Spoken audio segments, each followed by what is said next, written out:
തൃശൂർ ചേർപ്പിൽ എക്സൈസിന്റെ വൻ ചാരായവേട്ട. 60 ലിറ്റർ തെങ്ങിൻ പൂക്കുല ചാരായവുമായി 2 പേരെ ചേർപ്പ് എക്സൈസ് പിടികൂടി.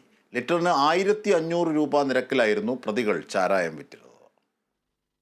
മധ്യമേഖല എക്സൈസ് കമ്മീഷണറുടെ സ്ക്വാഡ് അംഗം grade preventive officer M K കൃഷ്ണപ്രസാദിന് ലഭിച്ച രഹസ്യവിവരത്തിന്റെ അടിസ്ഥാനത്തിലായിരുന്നു പരിശോധന.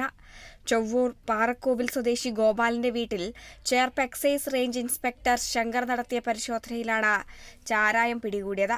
സംഭവത്തിൽ ഗോപാലന്റെ മകൻ 40 വയസ്സുള്ള ജിജോ മോൻ, പുത്തൂർ ചെറുകുന്ന് സ്വദേശി 28 വയസ്സുള്ള യദുകൃഷ്ണൻ എന്നിവരാണ് ചാരായവുമായി പിടിയിലായത്.